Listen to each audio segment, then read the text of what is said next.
খালি কবরে যাও, মুনকার আর নেকির যখন আসে চোখগুলো হবে নীল রঙের চোখ, ভয়ঙ্কর। কেমন চোখ ভাই?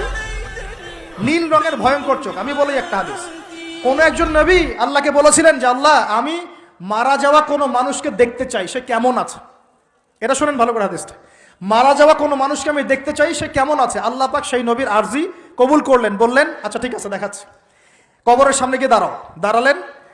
1000 বা 2000 বছর আগের কোনো ব্যক্তি যে মারা গেছে তাকে কবর থেকে চিন্তা করা হবে।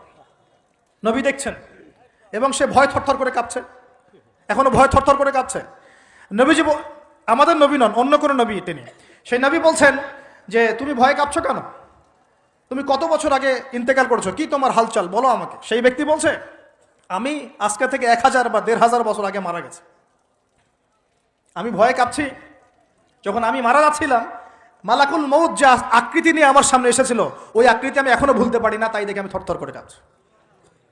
তিনি বলছেন যে আমি 1500 বছর হয়ে গেছে আমার মউতের, কিন্তু আমার দেহ থেকে এখন পর্যন্ত রূহ কবজ করার যে কষ্ট, এই কষ্ট এখনো যায় নাই। আর এই সব দুর্নীতি করে আর অন্যায় করে মানুষের সম্পদ আত্মসাৎ করে অন্যের উপর অত্যাচার করে আমরা ভাবছি যে আমরা কালকে আমাদের মাঠে পার পেয়ে যাবো।